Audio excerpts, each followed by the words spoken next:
Buenas tardes otra vez. Ayer creo que casi todos estuvieron ayer y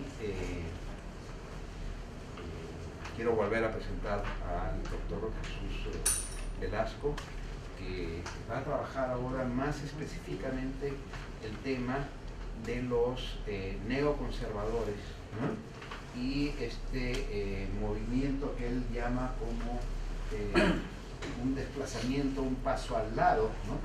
De la ideología neoconservadora en los Estados Unidos. Como les había dicho el día de ayer, él tiene un libro publicado por el Fondo, bueno, tiene varios libros, pero sobre este tema tiene un libro publicado por el Fondo de Cultura Económica con el título La derecha radical en el Partido Republicano de Reagan a Trump de 2016. Y tienes ya para el próximo año otro libro, ¿no? Que es Looking Upon the Foreign Mirror, American Presidential Elections, ver las elecciones presidenciales norteamericanas en una perspectiva comparativa, que va a salir el próximo año. ¿Por qué va a ser publicado allá en...? Sí, por Lexington Books. Bueno, prácticamente ya todos escucharon ayer a el doctor Velasco y le dejo la palabra. Gracias, porque vamos a empezar. El ahí lo va a poner bonito. Miren, el día de hoy tenía como dos opciones. Opción número uno era presentar un poco lo que quería Jorge, que es hablar de un libro sobre el neoconservadurismo. Ese libro fue un libro que a mí me tardó 12 o 13 años en hacer y que está basado en 50 entrevistas con los neoconservadores y aparte de la lectura de cada uno de ellos. Y algunos de ellos los entrevisté como 3 veces, como a Jim Kilpatrick, por ejemplo, 3 veces. Y bueno, han pasado muchas cosas desde que se salió el libro y después de que salió la versión en español, porque tiene un epílogo de Trump.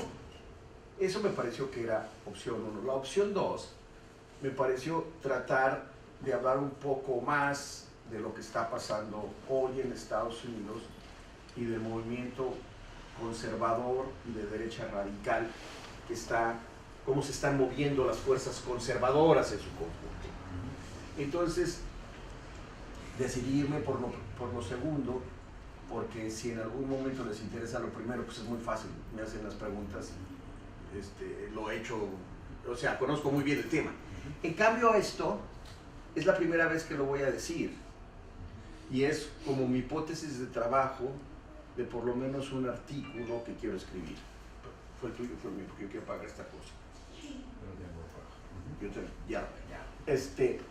Entonces es lo que estoy trabajando para escribir un artículo sobre esto. Entonces lo que me digan va a ser buenísimo.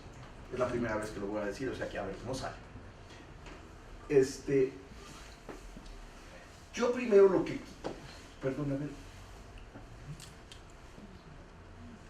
Sí. Lo primero que quise hacer es definir lo que en Estados Unidos se conoce como la derecha radical, que son aquellos movimientos que pueden ir del fascismo, el Ku Klux Klan, los movimientos de esta naturaleza. Y un poco para decirles qué es la derecha radical. Luego me voy a meter a hablar sobre el neoconservadurismo y cuáles son las características, y con base en eso vamos a hablar de Trump y ver si Trump representa más a lo que es la derecha radical y la nueva derecha de los años 70, ahorita lo explicaré, o representa más al neoconservadurismo o representa otra cosa. Entonces, cuando hablamos de derecha radical, o sea, de estos movimientos fascistas, cucuzclaneros, por decir dos, hay muchísimos, ¿no? Que resuenan mucho aquí, hablamos de 2 o 3 principios. Primero, la derecha radical tiene varios elementos. Uno es el fundamentalismo religioso. El fundamentalismo religioso es una tendencia que surge a fines del siglo XIX, donde los evangélicos se separan porque hay un grupo de evangélicos que reconoce la teoría de la evolución de Darwin como algo válido. Y los otros dicen, no, eso no me parece, nosotros vamos a regresar a los niveles fundamentales, por eso se llama fundamentalismo. Y los principios del fundamentalismo religioso son la salvación solo por la fe, la infalibilidad de la Biblia, y no sé si aquí algún testigo de Jehová o alguna vez lo han visto, o algunos de estos que llegaban cuando yo era más chico a mi casa y tocaban de la atalaya. Entonces uno le pregunta, te dicen, uno quiere reunirse con nosotros, y te hacen un montón de preguntas, y tú le dices, no, pero es que eso no es así. Y te dicen, sí, como no, en Timoteo 23 dice eso, pero es que no. Bueno, es que y se han memorizado la Biblia de manera impecable, y no hay cuestionamiento para nada de lo que diga. Y el último elemento es el premileniarismo de Cristo, es simple y sencillamente decir que Cristo va a regresar. Yo creo que no todos los autores coinciden con esto, que también hay una cosa que yo le llamo fundamentalismo político. Y este fundamentalismo político está dado por una defensa del individualismo a ultranza, por el cual no se puede ser modificado por el colectivismo. Y el colectivismo puede ser desde el socialismo más recalcitrante leninista hasta la idea del nuevo trato de incorporar a otra serie de elementos de la sociedad en un conjunto mucho más amplio y democrático, ¿no? Y al igual que para ellos, para estos, la Biblia es el libro por excelencia, para estos, ¿sí?, es la Declaración de Independencia y la Constitución. Entonces, usted dice, no, pues es que dice la Constitución de los Estados Unidos, es que en la Declaración de Independencia, es que no podemos borrar la enmienda, quién sabe qué, ¿no? Y eso es como la ley. Aun cuando hayan pasado 2 siglos, la Constitución norteamericana, hasta donde yo tengo entendido, de los países desarrollados, es la Constitución menos modificada en la historia de la humanidad. ¿Sí? ¿Por qué? Porque ellos piensan que eso es lo mejor que hay. Bueno, hay otra serie de elementos de estos tipos. Uno, hay un arraigado patriotismo, ¿no? La patria es primero, la nación es primero, que son 2 cosas distintas, pero digamos, la patria es primero. Y sobre eso generan un nivel de identidad. ¿Quiénes son los que corresponden a esta patria, ¿no? Muy frecuentemente, no siempre, son lo que se conocen tradicionalmente como WASP, White Anglo-Saxon Protestant. Los que no entran en esa definición se convierten por definición en anti-norteamericanos, porque esos son los norteamericanos. Y luego otra cosa que me parece que es fundamental es esto, ¿no? ¿Por qué los mexicanos, Jorge debe saber mucho, ha de haber escuchado muchas veces, por qué los mexicanos son una bola de flojos? En un seminario en el doctorado, un compañero me dijo, el problema de México es una bola de flojos. Entonces le dije, sí, es cierto, somos bien flojotes, nomás dime quiénes son los que cultivan tus campos, ¿no? Y entonces te vas a dar cuenta si somos flojos o no. Y entonces supo qué decir. Pero ese es el tipo de solución. ¿Por qué los centroamericanos están viniendo? Porque son corruptos, ¿no? Entonces una solución. ¿Por qué? Y si lo pones y lo trasladas a Trump, los musulmanes son los que nos van a atacar. En Estados Unidos desde el 11 de septiembre no existe ningún ataque internacional. Todos los ataques terroristas son domésticos, no son internacionales. Entonces siempre hay una solución simplista a fenómenos multifacéticos. Segundo, hay una teoría de la conspiración. Siempre, ¿no? Hay un plot internacional para ver a quién tiran, o para ver a quién perjudican, o para ver a quién afectan. Tercero, son movimientos de contragolpe. Normalmente podemos decir que la tendencia es así. Primero, hay un avance del liberalismo.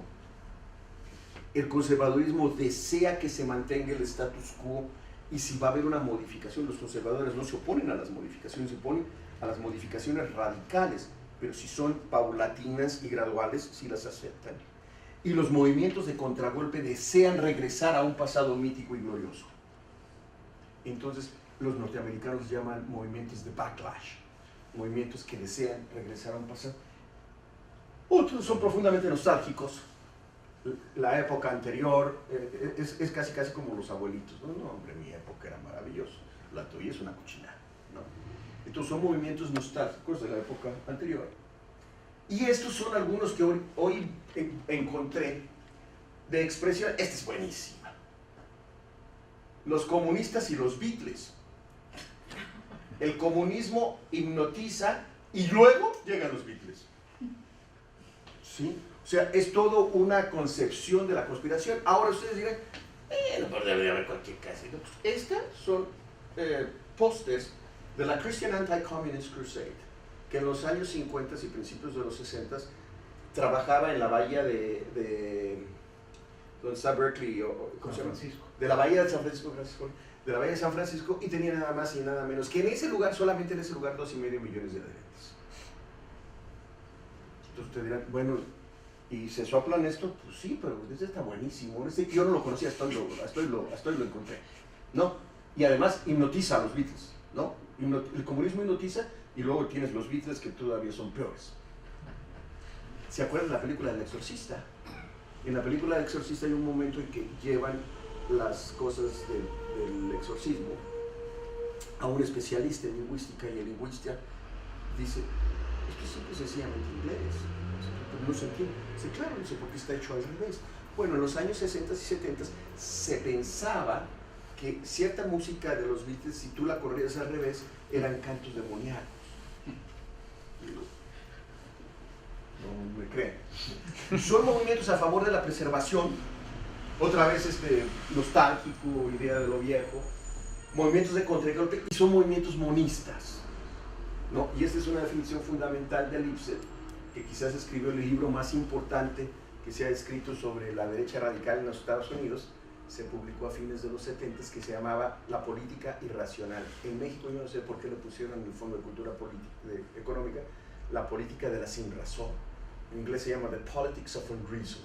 Y Lipset dice que todos los movimientos de derecha radical son monistas, y los monistas es la subordinación del pluralismo cultural y político a la disciplina moral del absoluto total. Y es una visión monística. La norma democrática necesita ser desplazada, así que la gente buena llega al poder político y cultural. ¿Quién es la gente buena? Pues aquellos que están con ellos, ¿no? Los otros no son gente buena. Ahora, esta es como, digamos, como la definición. ¿Qué nosotros entendíamos por la derecha radical de los años 70 y de principios de los 80? Bueno, era una derecha radical que no llegaba a los extremos del Ku Klux Klan, ni mucho menos, porque no se salía de los márgenes que impone la ley. Por ejemplo, el Ku Klux Klan en los años 20, para 1924 el Ku Klux Klan tenía entre 3 y 6 millones de adherentes. No se sabe exactamente cuánto, porque pues, no todos declaran yo soy miembro del Ku Klux Klan, pero pues, tú puedes ser miembro. Entre 3 y 6 millones de adherentes, y controlaba estados completos, como el estado de Pensilvania, desde el gobernador hasta el sheriff eran del Ku Klux Klan, ¿no? Cuando el Ku Klux Klan empieza a caer es porque empieza a violar la ley. Entonces mata a la gente, cuelga a negros, les echa goma y los empluma y los saca a la calle. Es ahí cuando las autoridades dicen, esto ya no se permite. La nueva derecha nunca hace eso. Siempre se mantiene dentro de los márgenes, y por lo tanto es mucho más moderada que los movimientos anteriores, pero es considerada como un movimiento de derecha radical por muchos, ¿no? ¿Qué era lo que era la nueva derecha? Bueno, una reacción a la contracultura de los años 60, desde Jimi Hendrix y Janis Joplin, pasando por Andy Warhol y demás, ¿sí? Es un conglomerado de grupos, que si quieren se los digo, pero es muy aburrido, como la Richard Biggery Company, déjenme decirle unos. Richard Biggery era una persona que su única virtud en la vida es que aprendió a usar computadoras en los años 60. Entonces se le ocurrió que era mucho más fácil, en lugar de mandar un sobre, de decir, usted ayúdenos a la causa de Barry Goldwater con $1, meter en un listado de computación, hacer un texto y imprimir la computadora y que sacaran así, y hizo 12,500 personas para la candidatura de Barry Goldwater. Esa fue su gran virtud, cosa que en aquel entonces era revolucionaria. Ahora lo haces por Twitter y te tardas como 3 segundos.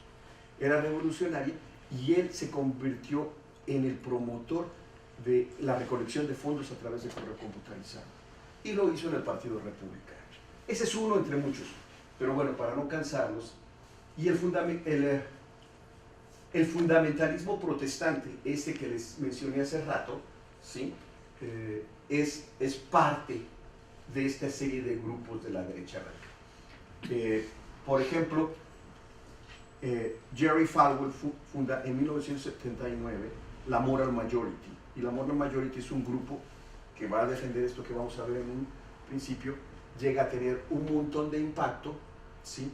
Y hasta forma una universidad que se llama Liberty University, que es más que todo un seminario donde tú puedes tener tu título universitario en ciencia política o antropología. Bueno, Ted Cruz, que fue el segundo que más llegó cerca de ganar la nominación de Trump, lanzó su candidatura a la presidencia en Liberty University. Bueno, ¿qué es la derecha? La nueva derecha está en contra del aborto, en contra de los derechos de las mujeres. Las mujeres deben tener dos actividades fundamentales, y solamente dos: dar cariño al esposo y educar a los hijos. Derecho a los homosexuales es Sodoma y Gomorra, no me voy a meter a los detalles, pero es eso. Están en contra del busing, lo cual era una idea bastante absurda, que tuvo cierto impacto en los Estados Unidos, y es que si, digamos, este área es una zona, digamos, muchas veces la escuela estaba aquí, de este lado estaba donde vive la gente blanca y de este lado estaba donde vive la gente negra. Entonces agarraba el camioncito, salía de la escuela, recogía a los blancos, se venía por acá, luego recogía a los negros, se venía por acá y llegaba a la escuela. Y la idea es que la integración se podía hacer porque blancos y negros iban a estar metidos en el mismo autobús. ¿Qué fue lo que pasó? Pues muy sencillo, si este era el autobús, aquí estaba el chofer y aquí estaban los últimos, los negros estaban de aquí para acá y los blancos estaban de aquí para acá. Nunca se integraron absolutamente nada. Entonces, pero esa era la idea. Y luego están en contra del control de armas. Posteriormente, bueno, desde antes existía la National Rifle Association, que se convierte en uno de los lobbies más poderosos de los Estados Unidos y que controlan a muchísimos bueno, no controlan, pero tienen una presencia muy importante en muchísimos de los senadores y miembros de la Cámara de Representantes. Uno de los principios es que el mundo se encuentra en decadencia moral, el mundo está en peligro, y la única forma de hacer es entrar a la religión y reimplementar el rezo en las escuelas públicas. Entonces nosotros tenemos que rezar en las escuelas, lo cual en Estados Unidos es prohibido porque son escuelas laicas, las públicas. Mi hijo fue a una escuela cristiana, por diversas razones. Le decía, hijo, ¿y rezas tú en la mañana? Todo el día, papá, me decía. En cada clase, al empezar y al terminar. No, pero eso era una escuela privada. ¿Cuáles son los principios de la nueva derecha? Militante anticomunismo, que es diferente de ser anticomunista. El militante anticomunismo es que si tú eres comunista, no solamente estoy en contra de ti, sino estoy dispuesto a irte a matar. Segundo, tradicionalismo social, que tiene que ver con los temas que mencioné. Y el tercero, libertarianismo económico, que los otros son casi como autocomprensibles con la propia definición. Entonces me ocurrió poner cuáles son algunos de los elementos que ellos consideraban que eran el libertarianismo económico. Bueno, primero, no intervención del Estado en la economía. Segundo, la economía de libre mercado es la que debe de privar. Tercero, no a los grandes sindicatos, no a las grandes corporaciones. Fíjense en porque esto es bien interesante después. La defensa de la propiedad privada y a favor del libre comercio. Eso para ellos es lo que constituye el libertarianismo económico. Bueno, este grupo es parte de lo que se conoce como los principios de la nueva derecha. La nueva derecha es lo que mencioné que era la derecha radical, llamémosle más moderada que las otras que mencioné, lo cual es cierto, en los años 70 y principios de los 80. Al mismo tiempo, tiene otra historia que ahorita vamos a ver, pero al mismo tiempo se convierte súper relevante el movimiento neoconservador. Este es el movimiento neoconservador. Yo no sé cómo, hasta iba a venir, iba a decirle a René, ayúdame a jalar una, porque lo tenía en español, y trataba de jalar de mi versión en español a esta nueva presentación en un capul. Entonces lo dejé en inglés. Bueno, el movimiento neoconservador es un movimiento de intelectuales, políticos y periodistas de altísima reputación. ¿Sí? Altísima reputación como Simon Martin Lipset. Si quieren, ahorita les cuento una anécdota para no hacerlo tan largo. Simon Martin Lipset estudió la preparatoria en una escuela de gentes, digamos, muy capaces, en el cual termina el preparatorio en 2 años. Entonces, más o menos tenía 16 años cuando entra a City College of New York. En City College of New York, uno de sus compañeros, cuando va terminando la carrera, quería ser dentista, porque su tío era dentista y le quería dejar el consultorio. Le dice, no, no te vayas de dentista, porque es la época de la depresión. En la época de la depresión, lo que sucede es que los que hacen trabajo social tienen empleo. Entonces tenemos que irnos a sociología. En sociología nos ven como trabajadores sociales. Entonces dice, bueno, me parece bien. Se va solicita el ingreso a la Universidad de Columbia en Nueva York, que era la meca de la sociología en aquel entonces. Y antes bueno, es aceptado, y antes de empezar las clases siempre hay una semana de introducción y de que uno va y se registra y demás. Ese mismo amigo le dice, deberías ir a ver a Robert Merton. Robert Merton es un eminente sociólogo que en aquel entonces tenía como 30 años y acababa de llegar, tenía pocos años de haber llegado a los Estados Unidos. Entonces Lipset toca, antes de empezar las clases, y le dice, profesor Merton, quisiera hablar con usted. Y dice, siéntese. Sí, le quiero platicar que yo quiero hacer 2 tesis doctorales. Es un chamaquito que tiene como 17 años, 16 años. Sí, quiero hacer 2 tesis doctorales. Merton dice, ¿y de qué? Dice, bueno, una es sobre el movimiento socialista en la provincia de Saskatchewan, en Canadá. Y la segunda es sobre el sindicato más democrático que existe en los Estados Unidos, que es la American Typographic Union. Entonces quisiera decirle que eso es lo que a mí me gustaría trabajar. Entonces Robert Merton dice, pues ante eso, qué bueno, pues que Dios lo bendiga y vete, ¿no? Se va. La tesis doctoral de Lipset es sobre el movimiento de Saskatchewan, que se llama Agrarian Socialism. Se convierte en su primer libro, lo publica en 1950. Y es tan bueno que Columbia lo contrata cuando sale, lo cual, como los que conocemos un poquito de la Academia Norteamericana, sabemos que eso nunca se hace, o muy pocas veces se hace, porque lo ven casi como un incesto, que ellos te forman y luego te... Pero aquí en este caso no les importó el incesto y lo contratan a Lipset. 2 años después, Lipset llega y toca en la oficina de Robert Merton y le dice, profesor Merton, aquí está mi segunda tesis doctoral. Es su segundo libro, que se llama Union Democracy, sobre el sindicato de American Typographic Union. Ese era Lipset. Yo lo conocí muy de cerca, muy de cerca, fuimos muy amigos. Y algún día tuve su currículum en la mano. Su currículum era de 100 hojas. Ahora, 100 hojas no era como las 100 hojas del currículum del SNI que meten aquí de que fueron a una conferencia ahí en la plaza de Zahualcóyotl. No, eran 100 hojas de artículos. De artículos, y publicó como 40 libros y como 100, 120 artículos. Eso era el currículum de Lipset. Esos eran los neoconservadores. Bueno, solamente una anécdota para decirles la calidad académica de estos tipos, de la primera generación. Luego, eran centristas liberales, gente que estaba a favor un poco, hablando de lo que preguntaba Jorge ayer, del liberalismo del nuevo trato, ¿no? Pero que rechazaban los programas de la gran sociedad de Johnson, como eran los que les decía, las food stamps y este tipo de cosas. Estaban a favor de un liberalismo con cierta influencia, de una defensa fuerte. Eran anticomunistas, pero eran anticomunistas no solamente anticomunistas internacionales. Algo que no se conoce mucho, bueno, se conoce en Estados Unidos, no se conoce en América Latina, es que el comunismo en Estados Unidos fue muy importante. Las tendencias comunistas en Estados Unidos fueron muy importantes. En lugares como Nueva York y en lugares como Washington, el estado de Washington, había tendencias comunistas muy importantes. Entonces a ellos les preocupaba el comunismo, llamémosle, interno, ¿no? Y ellos consideraban que las corporaciones eran los garantes del crecimiento económico. Entonces, dejen que las corporaciones sean libres, no se metan con ellas.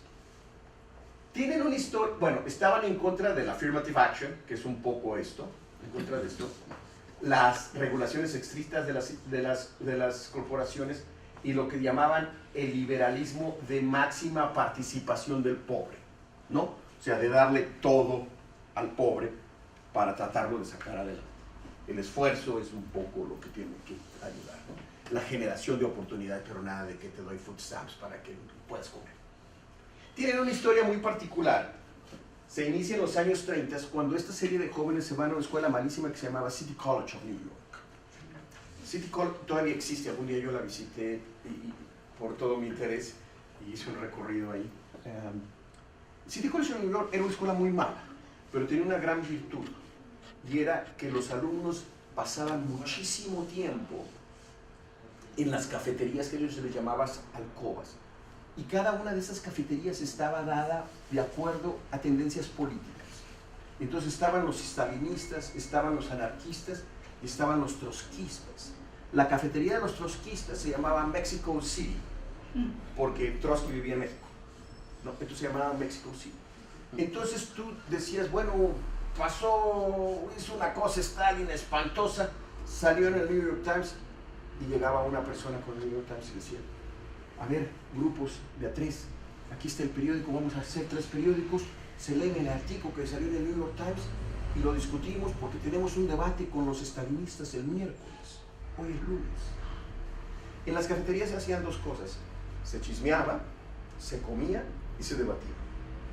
Entonces estos tipos se convirtieron en fantásticos polemistas, se ponían con quien sea.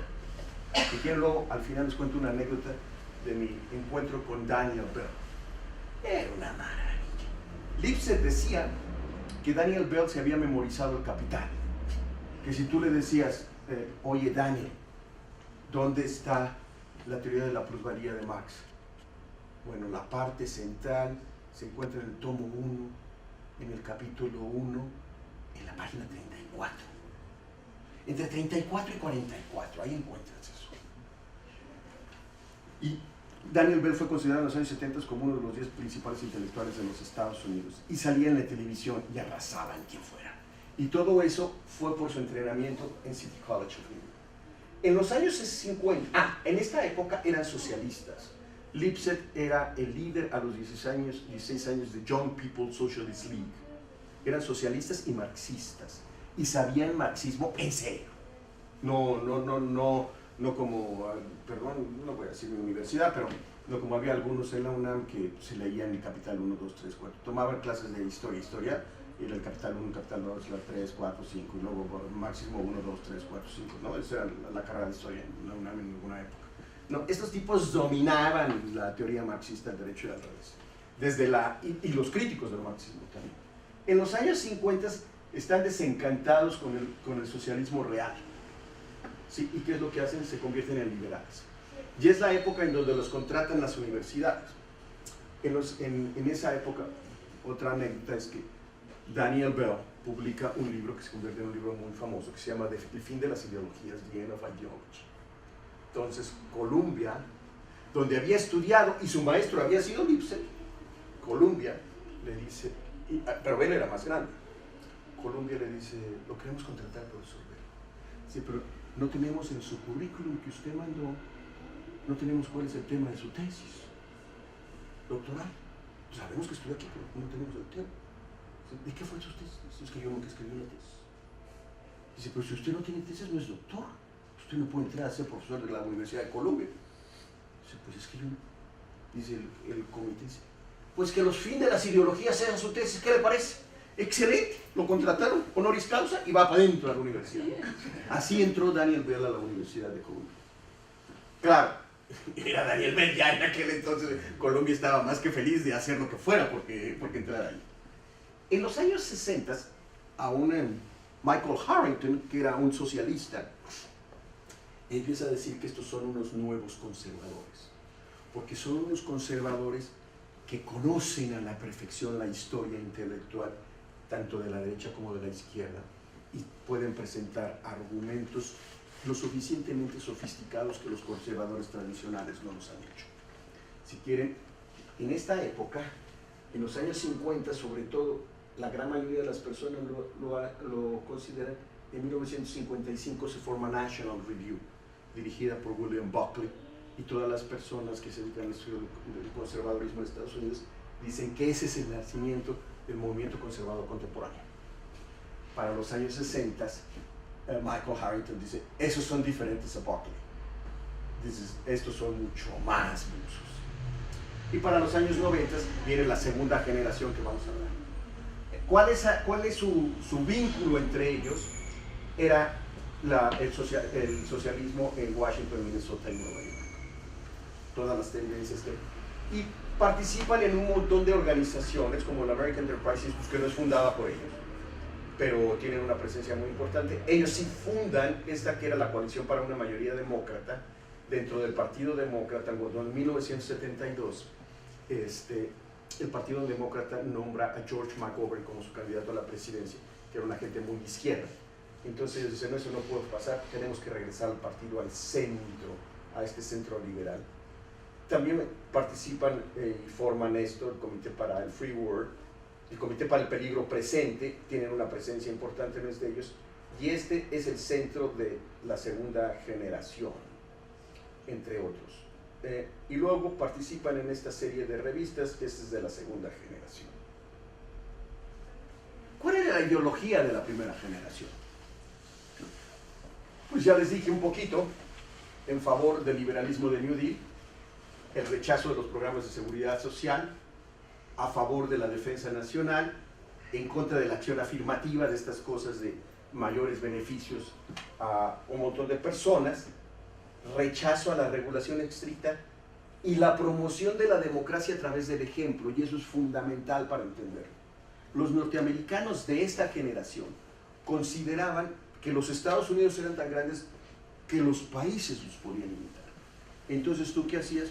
Tú te comportabas tan bien que decías, no, yo quiero ser como ellos. La segunda generación va a tener una posición distinta.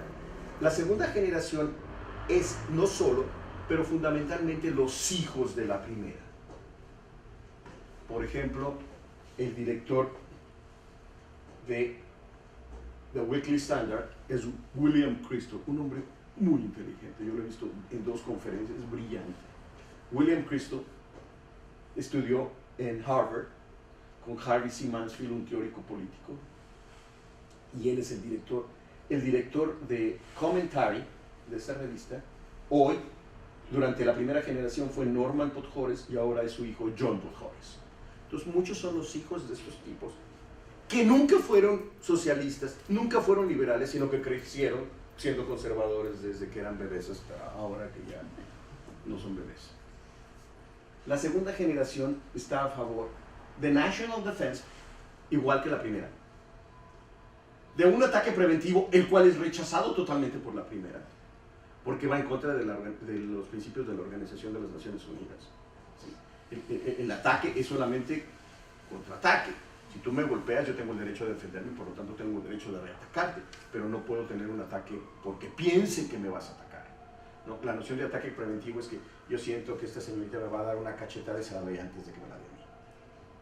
¿No? El tercero es que ellos están a favor de un cambio de régimen, porque a algunos politólogos se les ocurrió decir que las democracias no se pelean entre ellas, que las democracias generan mayor complicidad entre ellas y mayores alianzas, y que por lo tanto los conflictos son muy frecuentemente con países que no son democráticos. Entonces, si tú promueves un cambio de régimen y ese régimen lo conviertes en un régimen democrático, pues ya la hiciste, porque lo que haces es incrementar tu seguridad, porque no te quitas a un enemigo. Este es un principio fundamental del por qué el presidente Bush decide invadir a Irak y Afganistán. Yo puedo cambiar estos regímenes totalitarios, espantosos, militares. Saddam Hussein era la madre Teresa de Calcuta y los talibanes menos.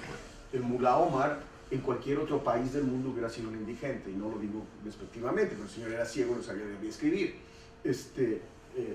Y tenía la virtud de que una de sus hermanas era una como de la 18ª esposa de Osama Bin Laden, ¿no? Pero hasta ahí. Unilateralismo nosotros no tenemos por qué negociar con las organizaciones internacionales.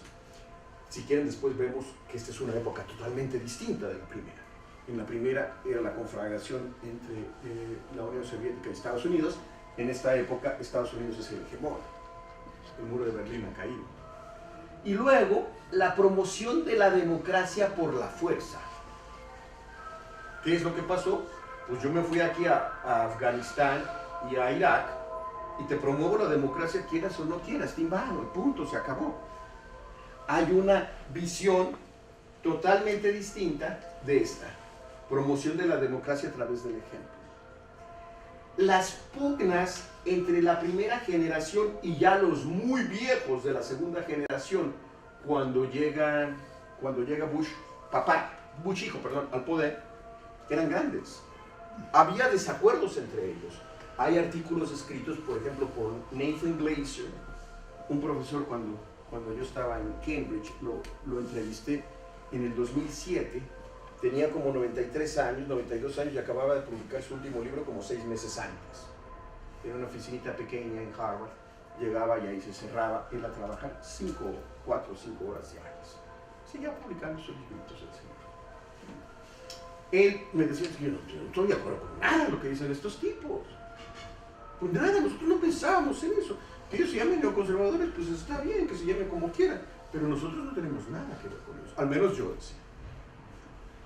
Bueno, si se dan cuenta, estos neoconservadores eran los que podríamos llamar conservadores de los años 80, 90, y en el principio de los 2000, cuando se convierten, en segunda generación, el de los 90, se convierten en la segunda generación, se ponen más a la derecha, ¿no? O sea, los conservadores, neoconservadores estaban en el centro, la segunda generación es centro-derecha, ¿sí? Y esos eran la derecha, hasta acá. Bueno, ¿qué es lo que pasa? Que llega Trump. Yo ahorita vamos a ver un poquito, me va a ayudar ahí René con una laminita que tengo. Bueno, nomás déjeme un minutito aquí. Gracias, muy gentil. Estos son importantes miembros de la segunda generación de neoconservadores, lo que acabamos de decir, que movieron del centro al centro derecha. Y estas personas empezaron a apoyar a varios candidatos, porque entre ellos hay desacuerdos, como siempre hay en cualquier grupo y organización. Estos no tienen una organización constituida, son un grupo de personas que se van aglutinando en relación a revistas y amistades y cosas así. Ellos empezaron, por ejemplo, Max Booth trabajó en la candidatura de Marco Rubio y era su asesor en política exterior de Marco Rubio. Cuando Trump empieza a ganar, el primero que despepita es David Ford. Pues es que no puede ser, no, o sea, esto no representa la historia del Partido Republicano. La historia del Partido Republicano y los principios del Partido Republicano no son representados por el presidente Trump. Por lo tanto, yo no voto por él y yo me salgo de las filas del Partido Republicano y voy a votar por Hillary Clinton. ¡Sas! Es el primero. El segundo es William Crisol, que dice, no, no representa los principios conservadores, sálganse de aquí, no me voy a meter con ellos, pero lo que voy a hacer es que como este tipo va ganando, voy a formar un tercer partido. El señor es lo suficientemente conocedor del sistema político norteamericano que sabía que formar un tercer partido no iba a ganar. Lo único es que sí le quería quitar los votos para que ganara Hillary Clinton. Llegan a ver esos partidos pequeñitos, le pueden quitar 2,000, 3,000 votos y con eso es suficiente para que el otro gane. Entonces él promovió infructuosamente la candidatura de un tercer partido. ¿Sí? Y finalmente Max Booth, aquí está este libro, pues lo traje. Si hay tiempo les leo alguna pequeña, yo no lo he terminado de leer. Escribí este libro donde dice, todos mis principios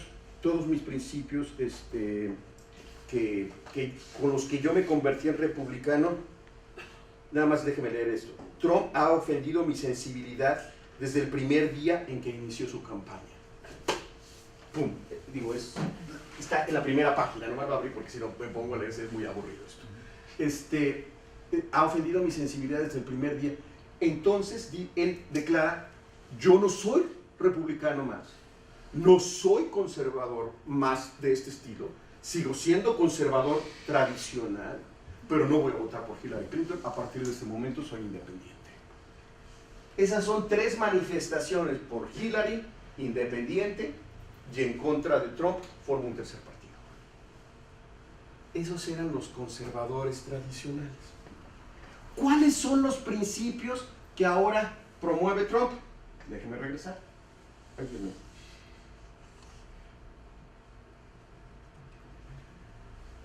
Ya no hay militante anticomunismo, ¿sí? Pero seguimos con un tradicionalismo social. Tradicionalismo social, nomás pónganse a ver todas las hay una, además es muy bonito toda la historia. En los Estados Unidos autorizan recibir, digo solamente una anécdota rápida, autorizan que países del extranjero donen a instituciones, digamos, que dirigen ustedes, que sea una institución de salud para la mujer, en donde también se autoriza, puede tener aborto o no, pero hay una protección a la mujer, ¿no? Entonces, si yo soy de Noruega y quiero donar $1 millón a esa institución, el gobierno norteamericano permite. El presidente Trump hace una firma negando la ayuda extranjera a esta serie de organizaciones en un gabinete donde él está sentado, firmado, todos son hombres. La vicepresidenta o la viceparlamentaria, primer ministra, el término correcto, de Suecia, hace la firma de otra cosa y todo su gabinete es de mujeres, un poco para burlarse de Trump. Y luego escribe un artículo en un periódico norteamericano donde dice: nosotros no tenemos los problemas que tienen los Estados Unidos porque el gobierno sueco es un gobierno feminista. Aquí se respetan 100% los derechos de la mujer. Si el señor no quiere que nosotros donemos, pues simple y sencillamente lo que está demostrando es que en Estados Unidos no se respetan al nivel que nosotros consideramos los derechos de la mujer. Paz, ¿no? Esas son algunas, y hay muchas más, del tradicionalismo social. Y el libertarianismo económico, pues ustedes lo han visto, solamente el corte de los impuestos, ese que se dio hace unos meses, bueno, un año ya casi, es muy en la tesitura de este libertarianismo. Estos son los principios de la derecha radical, de la nueva derecha. Estos son muy similares a los principios que hoy rigen la administración Trump. Ahora sí, les quería enseñar solamente esta es una pequeña encuesta, nada más para que se den cuenta de cómo están los principios de la clase blanca. O sea, son una encuesta a los blancos trabajadores, los que llaman trabajadores de cuello azul, ¿no? 65% de los norteamericanos consideran que la cultura y la forma de vivir de los norteamericanos se ha deteriorado desde 1950. 65% de los norteamericanos. 48% piensan que se sienten unos extranjeros en su propio país. Pues hay un montón de latinos y estos tipos que quién sabe. 68% la forma de vida de los norteamericanos necesita ser protegida de la influencia de los extranjeros. 68% considera que Estados Unidos está en peligro de perder una cultura y su identidad. En público en general, 55%. Eso quiere decir 68 estos blancos, pero si incluyes a todos los que andan por ahí, ¿sí? 55%. A ver, ¿le puedes bajar? A ver, porque creo que hay otra. 62% creen que los que están llegando, o sea, los newcomers, estos que estudia luego Jorge, constituyen una amenaza a la cultura norteamericana. 52% existe una discriminación en contra de los blancos y ese es un serio problema. 60% piensa que los Estados Unidos se ha salido del camino. Necesitamos un líder fuerte que lo regrese al riel. Estos son los que apoyan a Trump. Y por lo tanto, ahora sí, si le regresamos al otro. No, a la otra presentación. Y estos son los, digo, podemos meterlos más, pero ya no quiero hablar más, para que tengamos tiempo de debatir y de comentar. Y estos son los principios. Entonces, ¿qué es lo que yo considero que ha pasado? Y esto es lo que estoy trabajando y quiero trabajar. Los neoconservadores en algún momento constituyeron el conservadorismo, junto con otros, no solamente los neoconservadores, el conservadorismo de centro. ¿Sí? Existía la nueva derecha, que era un conservadurismo a ultranza, más hacia el centro derecha. ¿Sí? Pero ahora la llegada de Trump, de este populismo, que si quieren ahorita nos metemos, ha hecho que los que estaban acá, simple y sencillamente, se han sido desplazados hacia acá. Entonces, ¿qué sucede? Los neoconservadores ahora son vistos como liberales. Los de la nueva derecha ahora son vistos como conservadores. Y las tendencias trumpianas es la nueva derecha.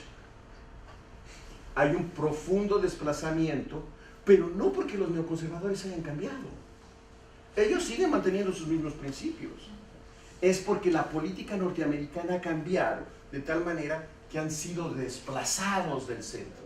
Yo siempre, cuando trato de explicar esto, digo que es como cuando si yo estuviera haciendo la fila, que alguien llegara y me empujara y se pusiera en mi lugar. Yo quería entrar al cine. No es que yo no quisiera entrar al cine, es que alguien me empujó y me salí de la cola, como decimos. O sea, ¿no? Ese es lo que yo creo que está pasando actualmente en el escenario político interno de las tendencias conservadoras de los Estados Unidos. Y podríamos dar más citas y más referencias como las de Max Boot, pero en esencia ese es lo que yo quiero presentarles hoy. Muchas gracias.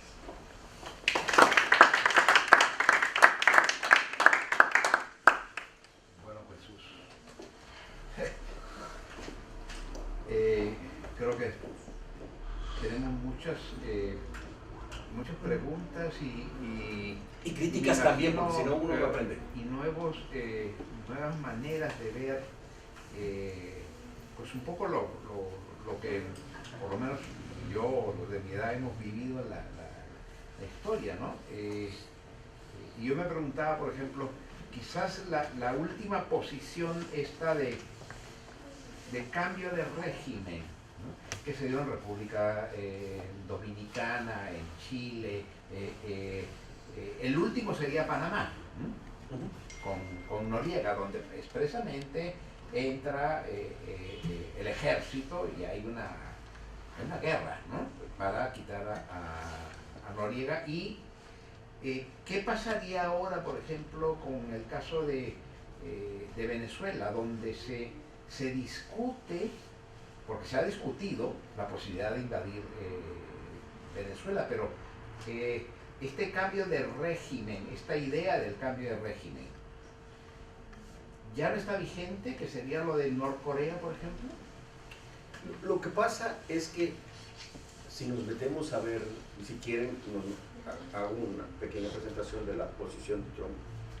Trump es en muchos sentidos, no en todos. ¿Saben qué? Nada más déjame decirte una cosa antes de que conteste. Una de las grandes paradojas para los neoconservadores desplazados es que hay pero algunas de las políticas realizadas por Trump son las políticas que ellos promovieron con anterioridad. Por ejemplo, el acuerdo con Irán. El acuerdo con Irán para los neoconservadores, cuando estaba la administración de Obama, les parecía un absurdo. Entonces, ahora Trump rompe el acuerdo con Irán, lo cual hace que los neoconservadores aplaudan. ¿Sí? Pero ¿qué es? ¿Por dónde viene el desplazamiento y la crítica fundamental? En algunas cosas de política exterior, pero sobre todo en el ámbito interno y sobre todo en el ámbito de la cultura, del comportamiento, de la forma de hacer política, de la vulgaridad del señor, de el ataque a los medios, por ejemplo, el ataque a los medios es permanente, de las constantes mentiras con las que se expresa. Este tipo de cosas es las que les toman. Para regresar a esto, Trump es una especie en muchos términos, no en todo lo que hace. Es muy difícil de catalogar porque es un híbrido total, pero en muchos términos es un aislacionista.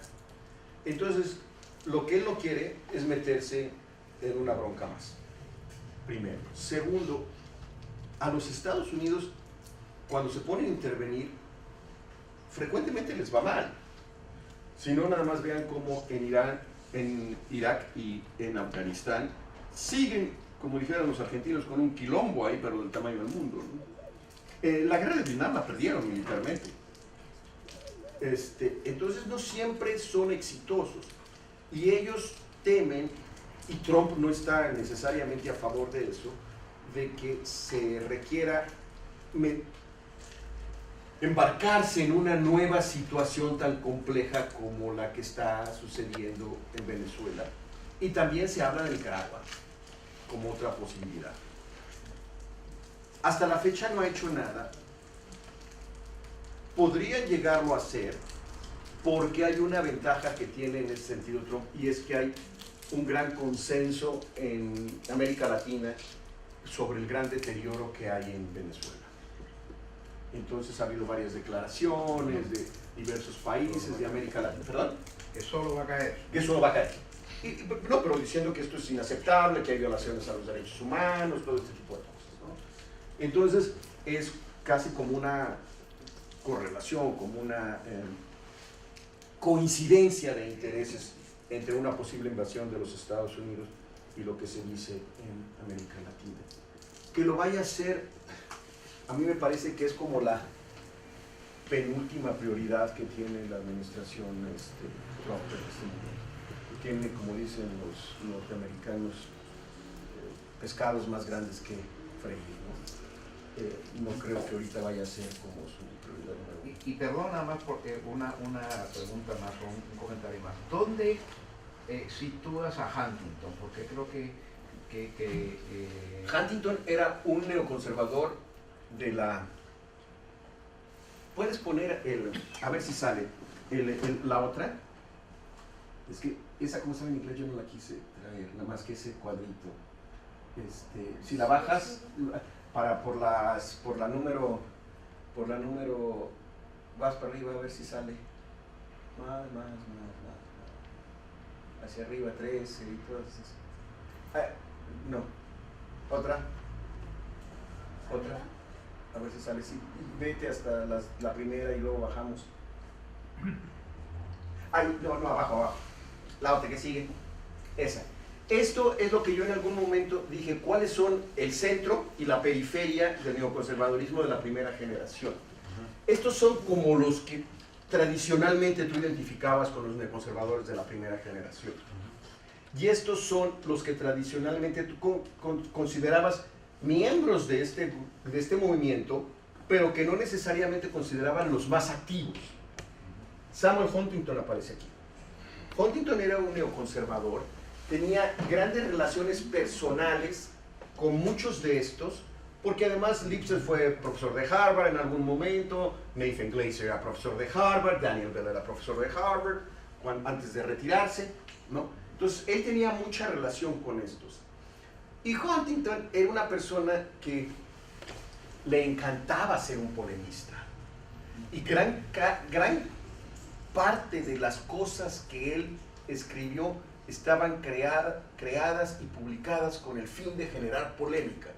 Por ejemplo, no solamente el libro de Who Are We? Sí, pero The Clash of Civilizations es otro libro. Su primer libro, que no recuerdo el título exacto, pero tiene algo que se llama Soldiers. Bueno, fue un libro muy polémico porque lo consideraba muy conservador, a tal grado que Harvard no le da tenure. La historia de Huntington es muy interesante porque A Huntington, Harvard no le da tenure y lo contrata a Columbia y se va con su gran amigo Huntington, que es Sidney Brzezinski. Ellos eran, y cuando muere Huntington, por ejemplo, Brzezinski le llama el noble de sangre. Eran muy, muy amigos. Se van los dos y Huntington empieza a tener una carrera espectacular porque publicaba como loco, ¿no? Y siempre con ideas ingeniosas, aunque polémicas, pero un hombre muy creativo. Entonces Harvard regresa y les dice: quiero a los dos de vuelta allá, a ti, Huntington, y a Brzezinski. Brzezinski dice: yo no me voy con estos desgraciados, yo me quedo aquí. Y Huntington sí se regresa. Entonces, y además él estudió en Harvard. Entonces él no le dan tenure. Y después quiere entrar a la American National Academy of Sciences. Y lo rechazan. Y lo rechazan porque un matemático, si no mal recuerdo, de Yale, puede estar equivocado, demuestra que todos sus cuadros estadísticos están mal hechos, que no tiene ninguna idea de cómo manejar la estadística, y que por lo tanto no merece ser miembro de la American National Academy of Sciences. Y eso Huntington lo odia y queda totalmente frustrado por el resto de sus días porque él pensaba que él tendría que llegar a la American National Academy of Sciences, ¿no? Entre muchas otras cosas. Pero él se ubica dentro de los no conservadores y genera toda Y además Huntington tenía una gran virtud. Muchos de estos tipos se especializaron en temas. Por ejemplo, hay un artículo clásico sobre el Congreso de los Estados Unidos escrito por Huntington, sobre el Congreso. Y luego hablaba, muchos de sus libros, por ejemplo, ¿cómo se llama? Sobre la evolución, eran los libros más leídos. Ahorita me acuerdo del título de uno de los libros de Huntington. Eran de los libros más leídos en los doctorados en ciencias políticas. Y él consideraba muchas de estas cosas que mencioné del movimiento neoconservador como parte de, o sea, él era parte de eso, se consideraba parte de eso. Bueno, una nota lateral nada más. Huntington, en el libro ese de ¿Quiénes somos?, utiliza las estadísticas migratorias jalándolas totalmente para su lado y su interpretación. Totalmente de lo contrario de que normalmente se utiliza. Bueno, dejo... y nada más para decirles, hay una declaración de Rodolfo de la Garza que yo cito en un artículo, donde dice: yo soy quizás la persona que más citó a Huntington en su trabajo, para decir todo aquello que jamás yo dije. Digo, nomás como una anécdota más de lo que dice Jorge. Bueno, se abre la... Dígame usted. Buenas tardes, soy Georgina, vengo de Ciesas. Más que una pregunta, es un comentario como a la luz de lo que dijo y de lo que acaba de ocurrir en las elecciones. Ajá. Y sobre todo en función de la estadística presentó, donde decía, bueno, el 68% de personas dicen que está en peligro la cultura americana y demás. Esa finalmente es las personas que votaron por Trump y que van a estar o están empatando y conformes con lo que él está haciendo, porque son como la base popular, digamos. Yo tengo una tía que ella es latina y ella es republicana, ¿verdad? Pero ha padecido y entonces tiene una historia personal como una buena migrante terrible.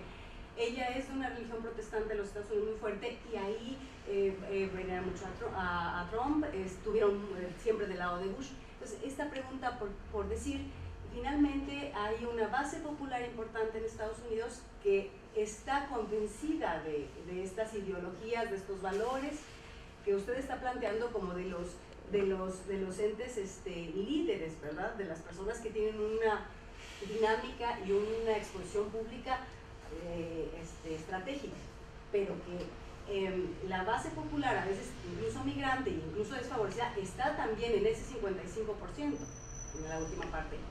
Y bueno, o sea, ahí como cuál es la lectura, porque finalmente, aunque nos parezca muy mal, aunque estemos muy incómodos, porque suena muy feo, porque digo esto pensando a los gringos que están en contra de Trump porque se sienten avergonzados, estos conservadores que dicen yo no soy más conservador, si es eso, yo no quiero que me relacionen con eso, pero es un poco esta vergüenza de pensar que hay gente en Estados Unidos, mucha, que es como Trump, y que piensa como Trump y que recupera los valores del conservadurismo y del positivismo más reacio y de todo esto que no nos gusta y que muchos teóricos de la negritud y teóricos de libertarios de América Latina han discutido ya, pero que existen, que están ahí y que en este momento también están soportados por estas clases populares, estos migrantes que también compraron la idea.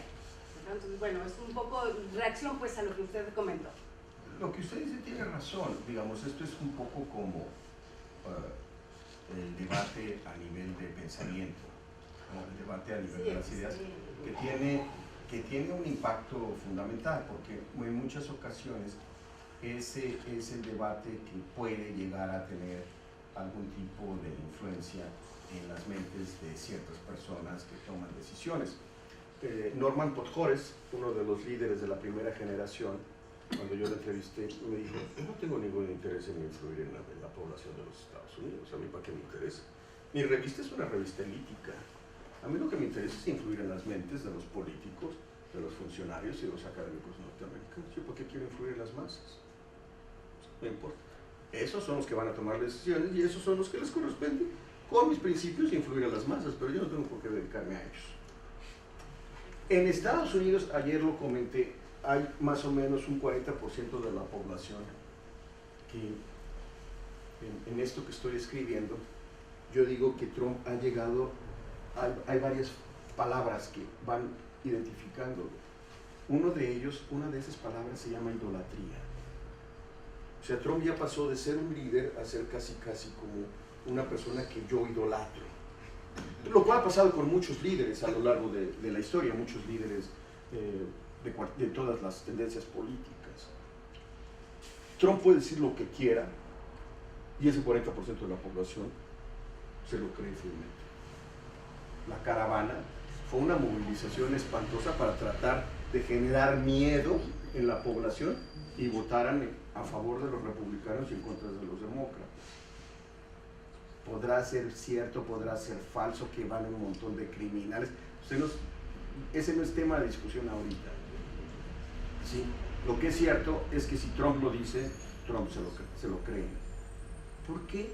Porque existen varias razones, entre estas cifras que les acabo de dar, y ayer yo lo mencionaba, de personas que sí han sido desplazados de antiguas posiciones de dominación.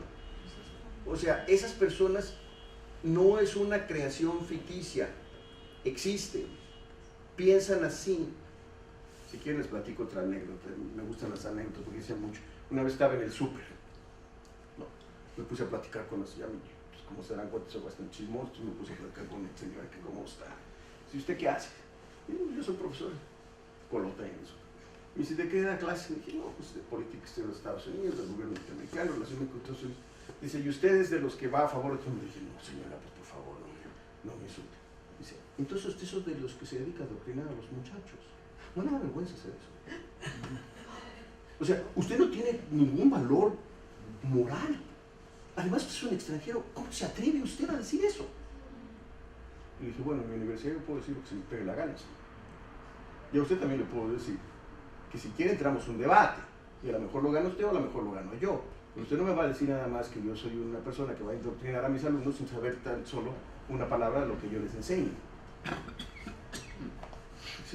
Salió la señora de la cual se fue por otro lado. Ahora, la señora no quiso platicar conmigo en el súper.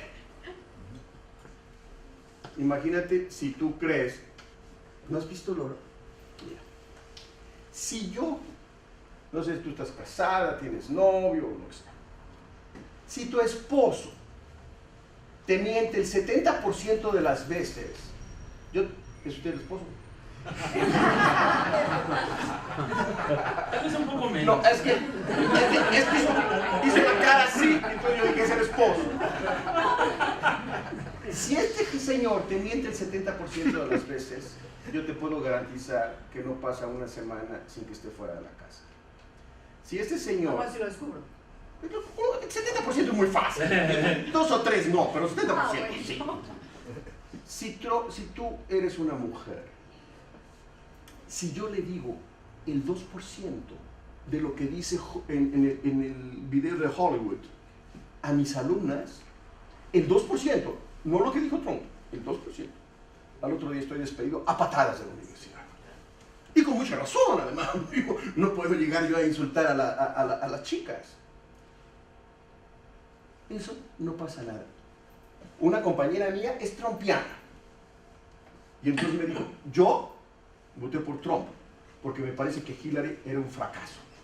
Era una cosa espantosa. Y las mujeres conservadoras votamos por Trump.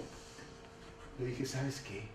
¿Y a ti no te importa lo que haya dicho? No. Era lo peor, lo otro. Y además tiene otras posiciones muy bajas. Le dije, ¿sabes qué? A mí tú se me haces como, ¿sabes cómo? Le dije, como aquellos lugares bien rurales, donde están los machos mexicanos, donde llega la mujer y ¡pum! Le pego y llevo borracho, y órale, vieja desgraciada. Y luego, ¿qué pasó? Oye, pero ¿por qué me pongas? ¿Y tienes que comer o no? ¿Y tienes donde dormir o no? Tú te fregando, vieja. ¿No? Entonces, no importa lo que haga. El chiste es que yo aquí mando. Entonces, no importa lo que le digas a las... ¿Cómo puede ser que a una mujer, el tipo que se dedica a insultarlas, hay declaraciones de que él estaba sentado aquí y empezó a agarrarle los senos a la mujer en un avión? Hace como un mes agarraron a un señor que hizo lo mismo en el avión. Cuando lo llevaron le dijeron, oiga, pues no le puedes agarrar los senos a la mujer. ¿Sabe qué contestó? Pero pues si lo hace el presidente Trump. Bueno, y yo tengo una pregunta más que ahora. Es cierto, no es mentira eso. Ahora cuando lo estoy comentando, y Sanders, por ejemplo, que era, los que estábamos afuera, que no es que somos expertos en política de Estados Unidos, pero decíamos, bueno, de Hillary, yo también pienso que no era una opción, Trump no era opción, pero decía, Bernie Sanders...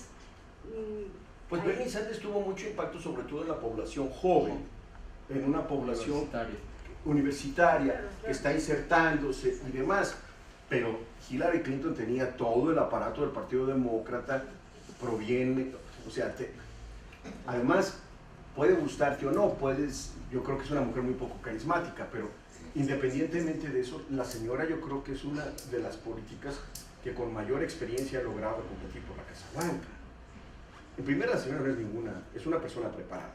Segunda, tuvo papeles importantes cuando Clinton era gobernador de Arkansas. Después fue la primera dama. Después fue senadora por el estado de Nueva York. Después fue la secretaria, bueno, el equivalente a la secretaria de Relaciones Exteriores del gobierno norteamericano.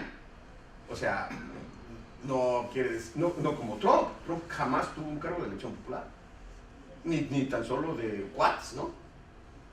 Entonces, hay una población que va a ser fiel a Trump y que no se va a salir. No hay manera, se lo creen absolutamente todo. Bueno, fue un bombardeo de información y salen muchas dudas.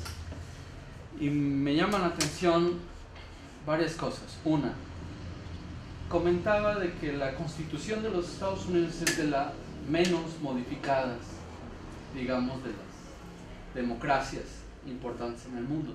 Y de las muy importantes también. Bueno, esto significa que los conservadores han dominado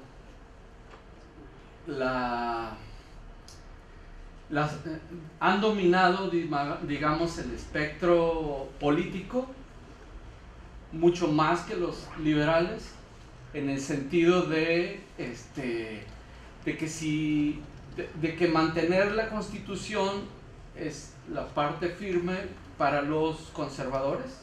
No, esto significa que existe un consenso en torno a la Constitución norteamericana. De un lado y de otro. Primero. Y segundo, que es profundamente complicado modificar la Constitución norteamericana. Se requiere no solamente una aprobación mayoritaria en el Congreso, sino la aprobación de 2/3 de las legislaturas de los estados. Entonces, pues eso está como el serbo croata. Está amarrado. Está amarrado. Jorge lo dice mejor que yo. ¿No? Está amarrado. Pero aparte hay un gran consenso, porque las enmiendas pasan por que puedas tomar en los años 20 y luego el abstencionismo, ¿no? Y luego volver a tomar, pasan por esa serie de cosas. Pero aparte de que está amarrado, es una constitución que considera un profundo consenso en la población. Tanto liberales como demócratas consideran funciona muy bien.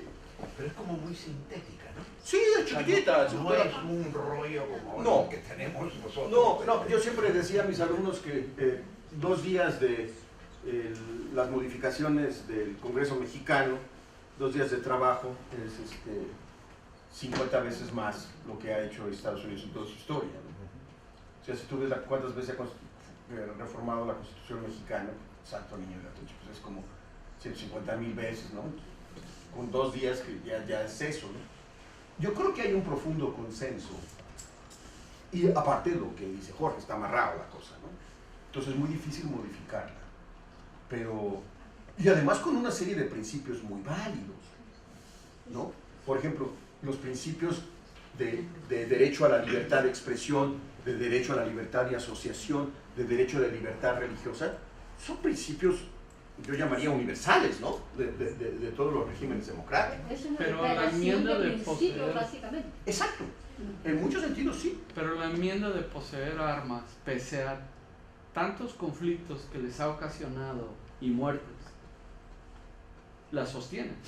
Mira, es que algo de lo que pasa, y ahorita me acuerdas que lo que digo, porque me voy a salir tantito, es que nosotros dicen, a pesar de los conflictos, si tú vas a Texas, de los conflictos, creo que no hay ningún conflicto.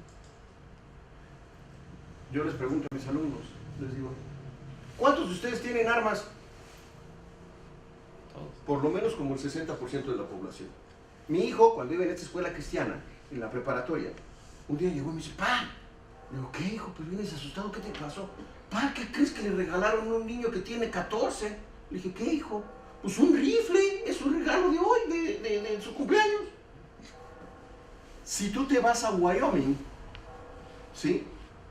No de 14, de 6 o 7 años, tu regalo es tu primer rifle, tu primera pistola. Y los chiquitos van con los padres y los abuelos a enseñarles a tirar. Claro, es cultural. Yo tengo un alumno que le dije, oiga, y usted dice que tiene armas, ¿cuántas tiene? Me dice 33. Yo después le puse el 33, ¿no? Entonces era el 33. Le dije, ¿cómo que el 33? Dice, sí, profesor, porque hay unas que son para venados, otras son para pajaritos, otras son para no sé qué. Le dije, ¿y usted a las 33? Claro. Y son suyas, por supuesto. Como, no, o sea, hay gente que no le importa. Bernie Sanders no quería modificar eso. No. Y además modificarlo, lo puedes hacer.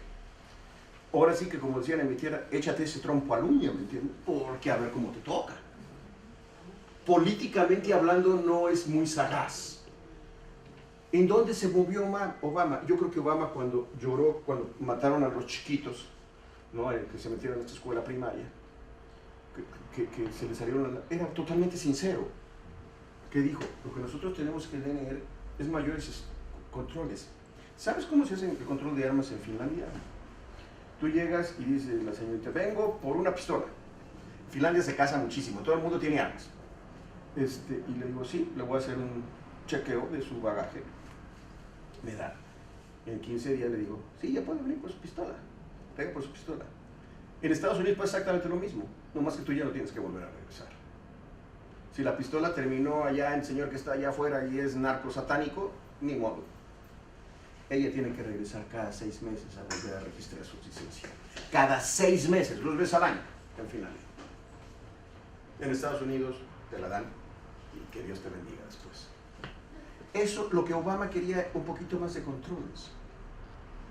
Ann Cutler un día dijo que el problema de la migración es que los mexicanos destrozan la cultura, que porque tenemos una cultura degradante y abominable. Y yo me quedé pensando cuando estaba en la televisión, dije, ¿yo qué le diría a esta vieja, no? Entonces le dije, yo lo que le diría sería algo muy fácil, le diría, pues fíjese que no, porque en México nosotros no tenemos asesinatos masivos.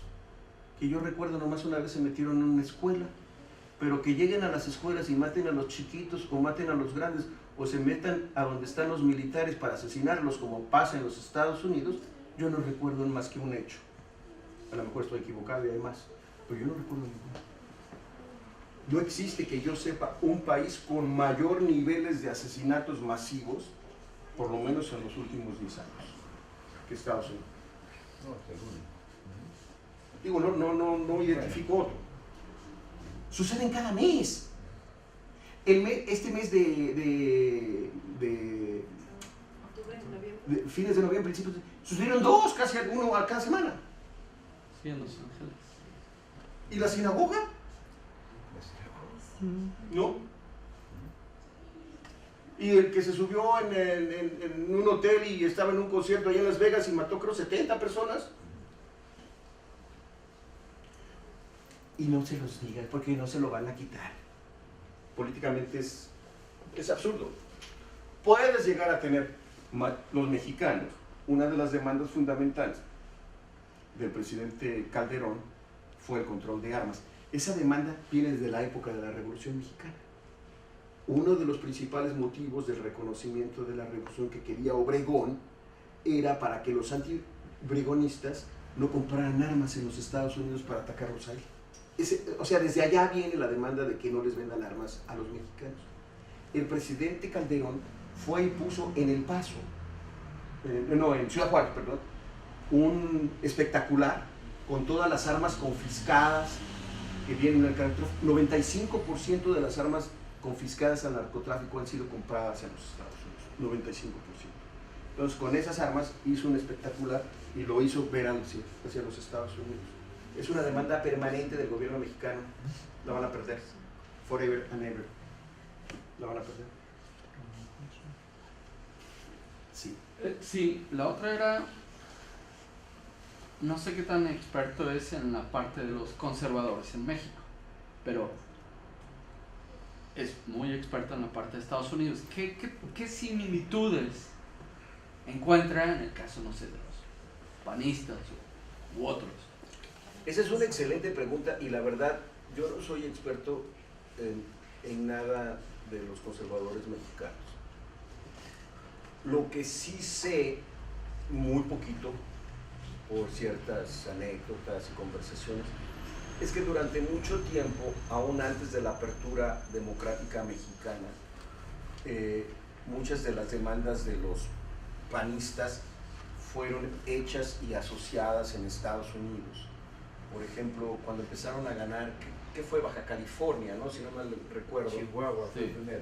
Chihuahua fue. Sí. Y luego Baja California. Y luego Baja California, Sí. ahí ellos fueron a tratar de convencer a los políticos norteamericanos de la relevancia que constituía el hecho que un partido de la oposición, pero era sobre todo de la oposición, tuviera alguna comunicación con ellos, ¿no? Con las gentes de los políticos, ¿no? Un poco para que los ayudaran a reconocer los éxitos en México. Eso sí, en alguna época, ciertas personas que eran muy de derecha, como este cuate Pasos, ¿cómo se llamaba? Luis Pasos. Luis Pasos. Por ejemplo, yo una vez me encontré a Luis Pasos cuando estaba haciendo un artículo entrevistando a gente de la Heritage Foundation. Él era investigador visitante en la Heritage Foundation. La Heritage Foundation es el think tank de la nueva derecha. Se crea en 1973 con $2,5 millones, con $250,000 que dona Joseph Kurz, el cervecero de la Kurz, el dueño de la Kurz, que ya murió. Sus hijos son mucho más liberales. Y con eso se crea la Heritage Foundation. Y uno de los principales promotores de eso también era un cuate que se llamaba Richard Bieger, y que les dije de la correo computarizado. Entonces se convierte, Luis Pasos estaba ahí. Había otra señora que yo nunca vi, pero que se mencionaba mucho el nombre, se llamaba Carolina de Bolívar. Yo no sé ni quién sea, pero yo conocí de esos nombres en la Heritage Foundation. Y Luis Pasos pues salía en todos lados, decía puras cosas que no tenían nada que ver con la realidad, y ahí andaba. Pero tenía mucha explosión. Luego terminó siendo, ¿qué? Miembro de la Cámara, ¿no? De diputados. Sí, diputados. Y por el PAN, y no sé, Por Veracruz.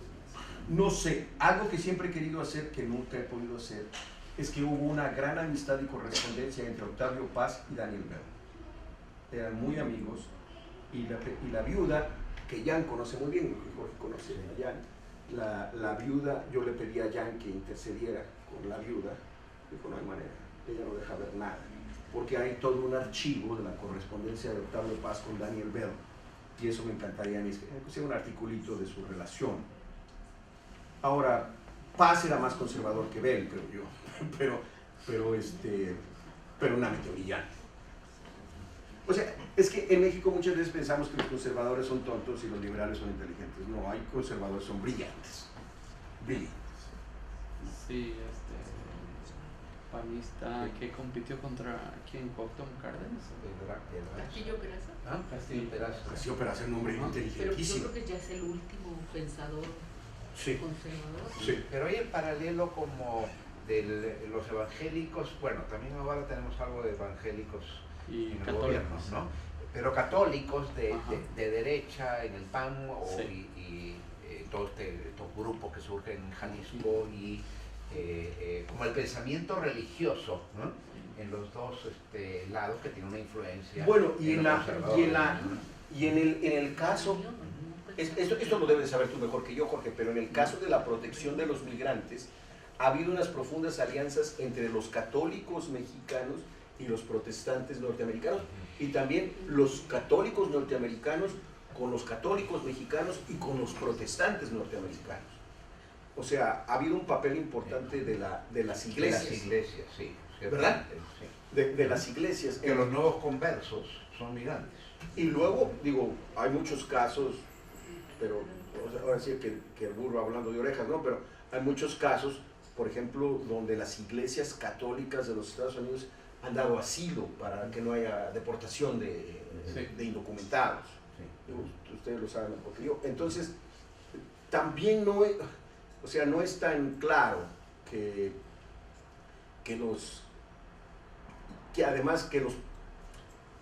no todos los evangélicos son fundamentalistas, ese es el punto.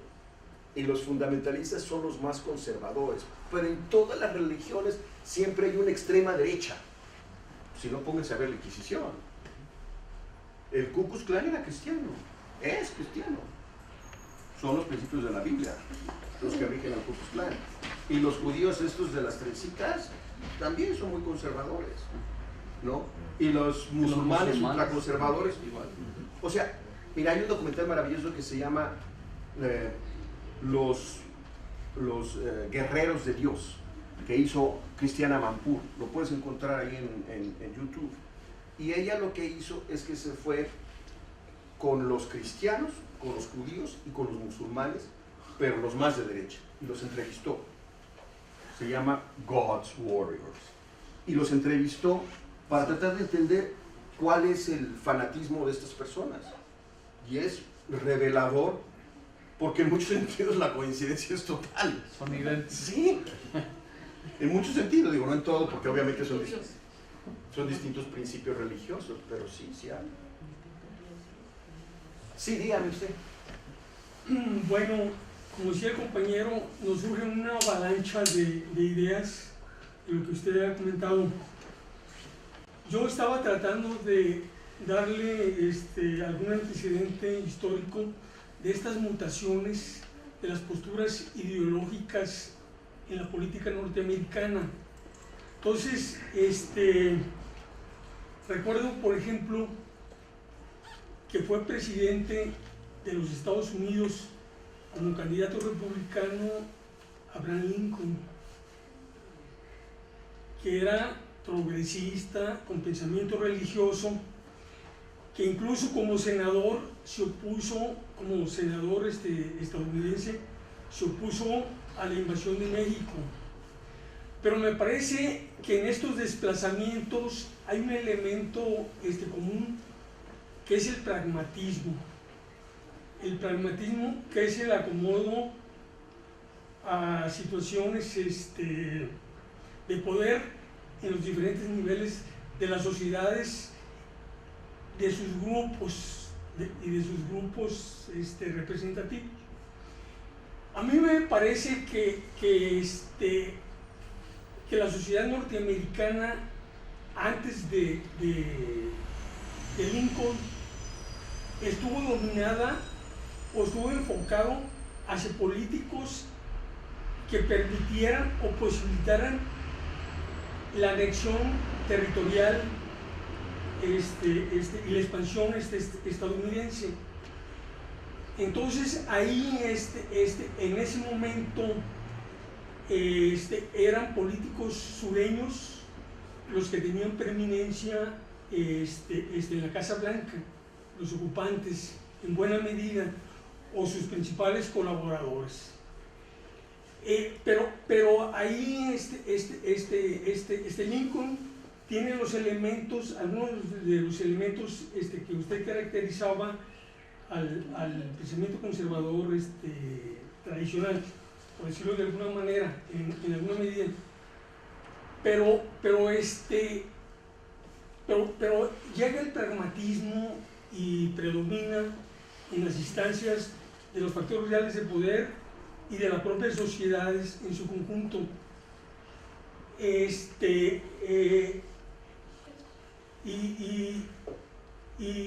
de alguna manera me parece que esos desplazamientos quizás los estemos viendo ahora, donde los factores religiosos cuentan un poco menos, pero también la sociedad norteamericana, pero también tiene que guardar un equilibrio, porque el electorado tiene un peso.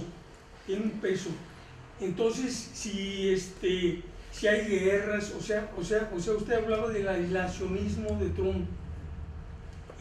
Cuando se han metido en guerras, a la larga los partidos que andan involucrados en eso la pierden. Entonces, es esa oscilación entre el pragmatismo y los intereses estratégicos, quizás predominantes, los que vayan de alguna manera ahí. Bueno, a lo largo de la historia norteamericana y de cualquier historia de países, hay una chilena, un peruano, un mexicano, hay movimientos no hay movimientos, el propio país va evolucionando, y va evolucionando a veces de manera progresista, a veces va siendo un poco retrógrada, por decirlo así.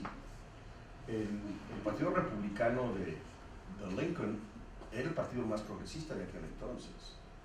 Eso no quiere decir que constituyera siendo el partido toda la vida de esa manera.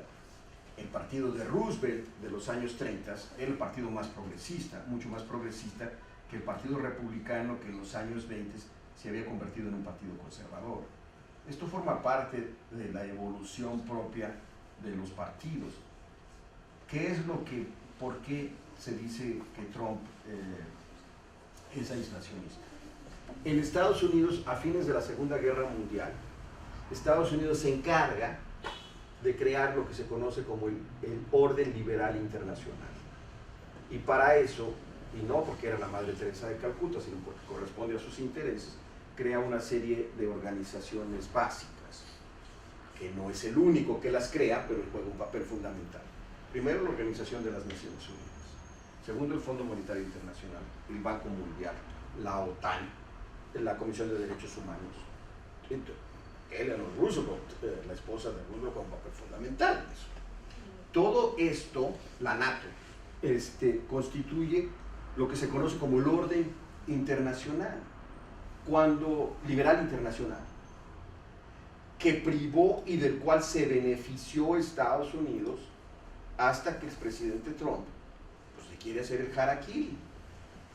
Entonces, ¿qué va? Y dice, no, pues yo no le entro a la NATO, porque los mismos no pagan lo que tienen que pagar, o pagan más, o Estados Unidos no lo respalda.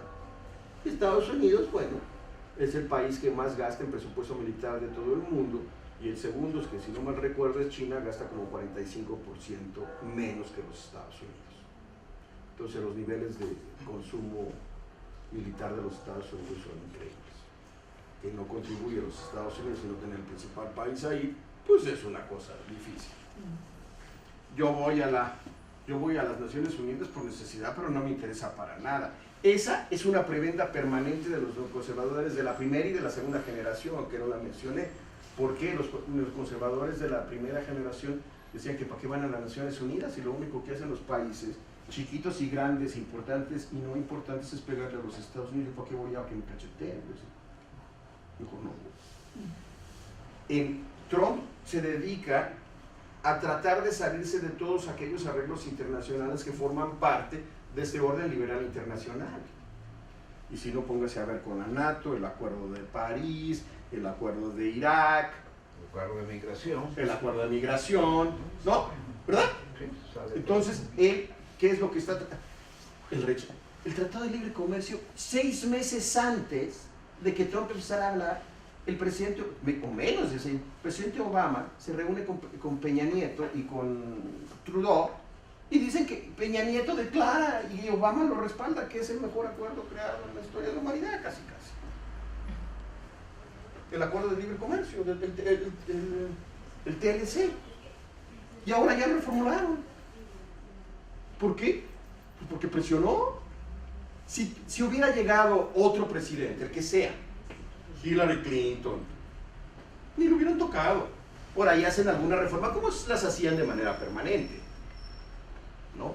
Pero tocar así de un proceso, no hubiera entrado en nada. Entonces hay todo un rompimiento con esto, y es por eso que se le considera en muchos sentidos aislacionista. Ahora, no, ¿por qué? Pues porque tiene que hacer acuerdos internacionales. El aproximamiento con Corea del Norte, pues tiene mucho que ver. Ahora, entre muchas otras cosas, porque Corea del Norte mandó uno de sus misilcitos y llega a Hawái. Y aun cuando, como dice Trump, y es cierto, yo a ti te puedo desaparecer de la faz de la Tierra, sin lugar a dudas. Mire, la bomba de Hiroshima, que se llamaba Little Boy, era la peor bomba que se hubiera podido decir, era malísima. Su capacidad de reacción en cadena creo era el 3%. 3%. ¿Sí? Y esa bomba mató a 100,000 personas. Uno de esos misiles, no recuerdo, pero le voy a invitar, pero tiene como 70% más poder que cada uno de la Little Boy. ¿Sí? Y su capacidad de chain reaction es del 100%. Usted manda uno de uno. Y además, ¿no sabe cómo son los misiles? Sale uno así, y luego salen como 10, pum, pum, pum, por cualquier lado. Con uno de esos desaparece el planeta, a Corea del Norte. Pero está chino, ¿verdad? Pero chino. No le preocupo. ¿Usted cree que los chinos se van a meter con los gringos para que les manden otro? A lo mejor salen tablas, pero no se van a meter. O sea, ¿qué es lo que están tratando de hacer? Obviamente negociar, tratar de llegar a un acuerdo, que no haya esto. Trump se ha acercado. Muchos, eso lo supe porque llegó un especialista en Corea a la universidad. Muchos de los muestras de que están landando misiles no es porque quieren presumir los coreanos que ellos tienen misiles nucleares, es porque quieren enseñarle a muchos países, por ejemplo del Medio Oriente, que tienen la capacidad técnica para generar esa serie de misiles, aun cuando no tengan desarrollos, no tengan bombas nucleares. Entonces, Corea del Norte, que uno de sus principales problemas es que está más pobre que nada, vende tecnología de misiles a otros países. No les interesa necesariamente, si no están locos, saben que los desaparecen, y sí los desaparecen. Ahora, si los atacan, yo te puedo asegurar que por lo menos algunos muertitos gringos va a haber. Porque van a retaliar. Seguro. Pero lo que tratan de hacer es, porque es una locura, lo que van a tratar de hacer es una negociación, es que es una locura. Hoy tengo una presentación por ahí de las bombas, es una cosa espantosa. O sea, no tenemos ni idea. Lo único que subsiste en eso son las cucarachas, que son totalmente inmunes a la radiación nuclear. Lo único que subsiste son las cucarachas. Punto. Se desintegra lo que existe. Desde edificios hasta las personas. Las personas es como cae polvo ahí. Y la gente lo sabe. Como las Torres Gemelas. Pues peor. Bueno, ¿hay alguna pregunta? Sí, diga, por Sí, favor. acá, considerando la presentación que hizo, el grado de insatisfacción que existe en el votante o en el elector estadounidense, tanto conservador como en general. Hoy leía precisamente un artículo en el que se decía que lo que el votante estadounidense demanda o está entre sus prioridades no es tanto esas posturas radicales que usted nos ha expuesto aquí. Por un lado, los demócratas que le quieren hacer un juicio político para quitar a Trump, o el lado radical de los conservadores que no quieren que haya un déficit fiscal o que no quieren aumentar recursos para la economía, mantener a Wall Street sin tocarlo con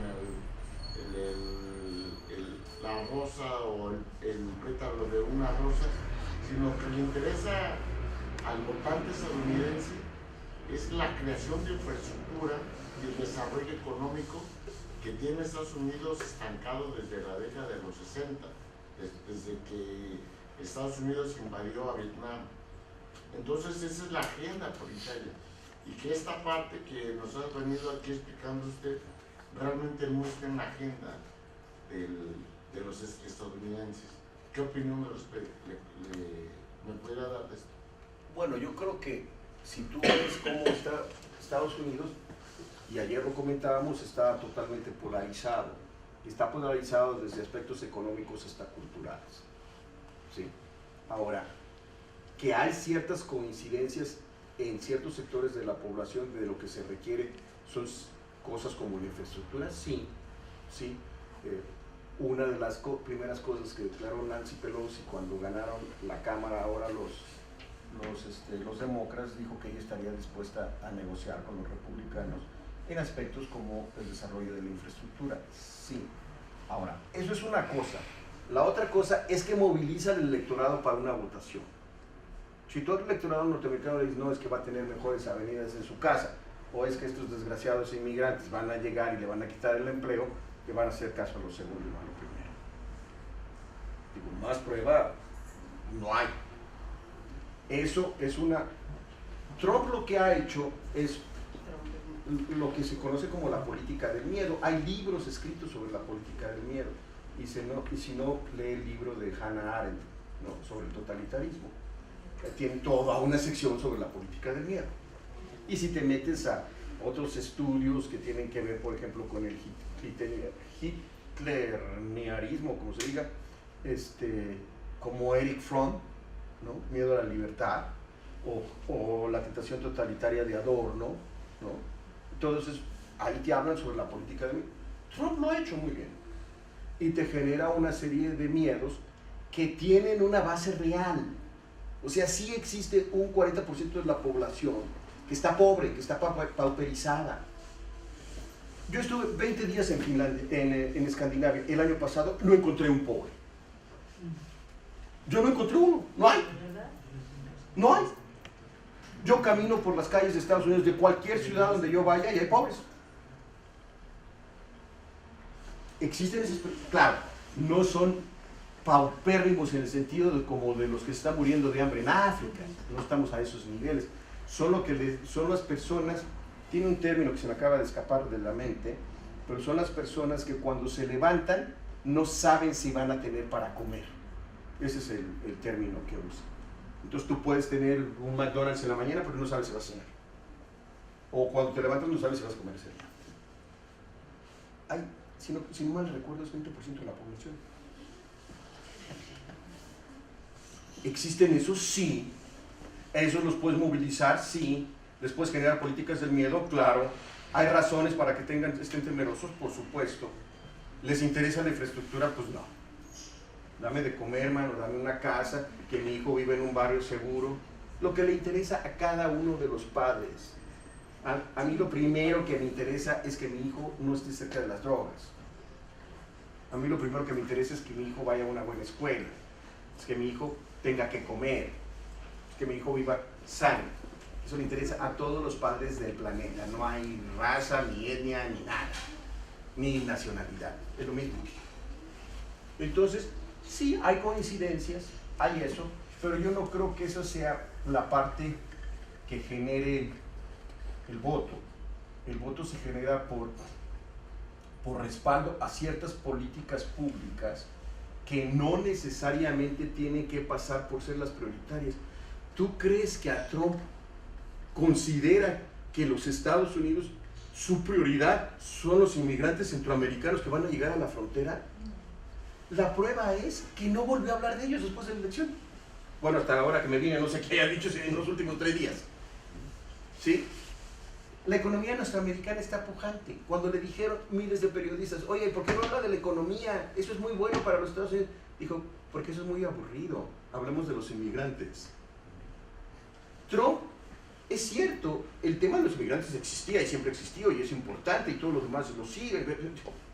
Pero la forma en que lo catapultó para que fuera ultra relevante, pero ultra relevante desde el punto de vista del miedo. Nunca digo, miren, sí creemos que hay un problema aquí, pero vamos a ver qué hacemos con los indocumentados que están en el país. O vamos a generar un programa de trabajadores temporales con México, como el tema de trabajadores temporales que tiene México en Canadá, que tiene como 20 años funcionando, ¿no? Como 50. Como 50. Sí. 50. Bueno, tener aquí en la enciclopedia. Entonces, ahí está 50, pues, ¿no? Y funciona bien, ¿no, Jorge?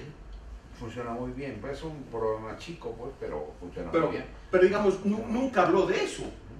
Lo que dijo es, los inmigrantes traen drogas y son violadores, ¿no? Cuando dijeron eso, yo le dije a Michelle, pues hasta donde yo tengo entendido, yo soy inmigrante y yo nunca he violado a nadie. Si hay por ahí me encuentra una mujer que diga, pues bueno, que venga y que diga, porque yo que recuerde no he violado a nadie. Soy mexicano también. Entonces, la forma de hablar del tema es una forma de generar miedo, no es una forma de solucionar un problema. Esa es la clave. Porque si yo tengo un problema con este tema migratorio, que es un problema, no digo, nadie que se dedique a la inmigración va a decir, estamos en hojuelas aquí. Bueno, ¿cómo lo solucionas? ¿No? ¿Cómo lo enfrentas? Él dice que somos violadores y que hay que parar esto. Y no solamente con eso, cerró el acceso a los musulmanes porque no sabía qué era lo que pasaba. Los jueces dijeron, está loco y pueden llegar. Ahora generó muchos problemas para muchas personas que querían llegar a los Estados Unidos. Cerró a Jim Acosta la posibilidad de entrar a las rondas de prensa, que por cierto hoy salió que ya le autorizaron. Un juez dijo, está loco el presidente. Claro que viene. Pero no va por ahí. Lo que va por ahí es lo que él quiere hacer, y eso va a volver a jugar. Y apenas haya algún problema, porque no tiene ningún costo para Trump pegarle a México. Cero. ¿Qué va a hacer México? ¿Qué va a hacer López Obrador?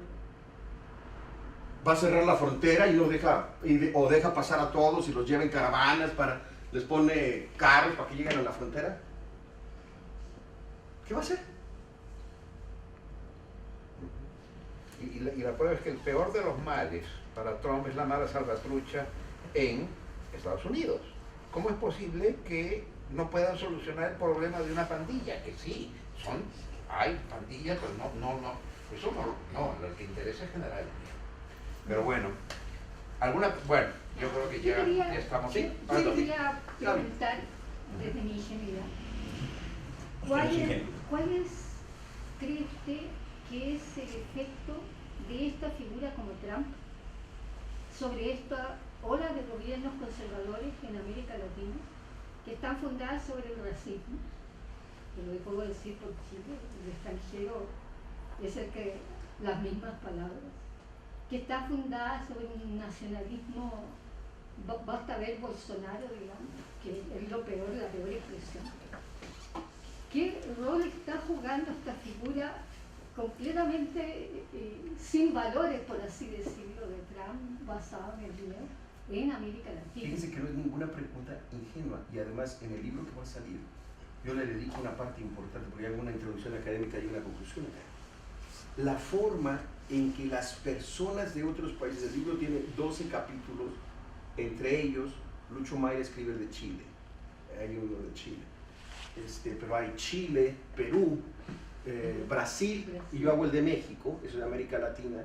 Existe India, Japón, China y Corea del Sur, y luego Finlandia, Inglaterra, Francia, me falta, y Rusia. Ese es el libro. Hay 2 o 3 peculiaridades casi consensuales. Primero, los políticos del país usan a Trump de acuerdo a sus intereses políticos internos. Por ejemplo, los mexicanos usan a Trump para decir que López Obrador va a ser como Trump. ¿Sí? Esa es una característica fundamental. La segunda característica fundamental es que es un elemento de justificación del autoritarismo. Entonces tú llegas y dices, ¿quién fue la primera que le aplaudió a Trump? Marine Le Pen. Marine Le Pen, claro, ¿por qué? Porque piensa lo mismo y dice, sí, mire, felicitamos al presidente Trump, quien ha hecho la causa que nosotros venimos defendiendo desde quién sabe cuándo, y ahí ya. Entonces lo que hace es una justificación de tus propias tendencias políticas. No. Yo creo que esas son las 2 claves fundamentales de cómo se juega, y además ahí se manipula. Y luego hay una tercera que me parece menor, pero existe, que es que ya es permitido, o se intenta ser permitido, muchas veces no con éxito, el que yo pueda usar un lenguaje no apropiado. ¿Sí? Entonces yo puedo manifestarme como macho. Estos viejos desgraciados, ¿no? Y no voy a decir las palabras que dicen, ¿no? Pero se permite ya una retórica que es mucho más agresiva de la que tradicionalmente se estilaba. Y que Trump ha manejado maravillosamente bien. No nos gusta, a mí no me gusta el más mínimo, me parece que es un patán. Pero que a él le funciona así. Y le funciona muy bien. Pues no hasta las mujeres lo apoyan.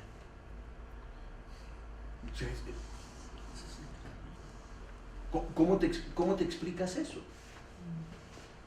No, pues es que Hillary Clinton es muy mala. Pues sí, pero no me friegues, no, tampoco. No importa. Hay una permisibilidad del lenguaje agresivo. Entonces yo creo que esas son como las 3 claves fundamentales. Lo usas, te justifica y te asesora en el lenguaje no aceptado con anterioridad y permitido en la actualidad. Y de muchas maneras, ¿no? Así es que no era para nada el tema de la pregunta. Y es terrible, ¿verdad? Yo creo que sí, pero yo creo que sí, porque en nuestros países va pasando.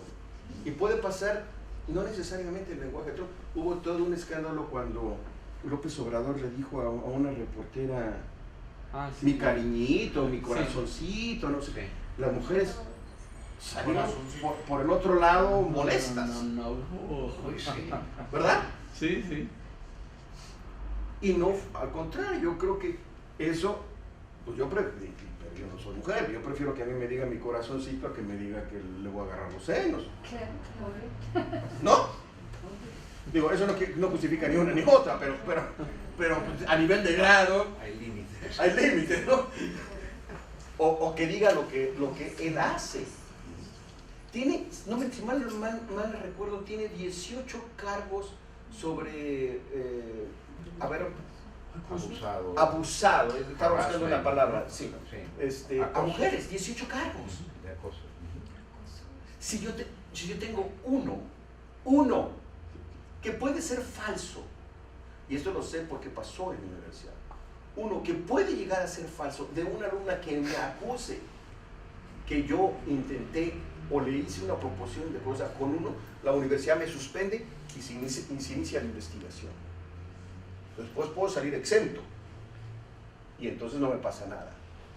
Pero si no salgo exento, al otro día me corren. Y que vuelva a ganar el trabajo como profesor está como el serbo croata. Y es uno. Ese señor tiene 18.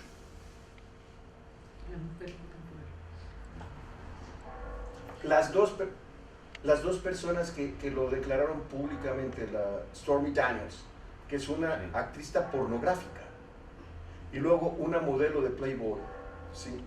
Declararon que el señor estaba teniendo relaciones sexuales con ellas, creo que al menos del mes de que había nacido su hijo. Digo, yo no soy puritano, pero...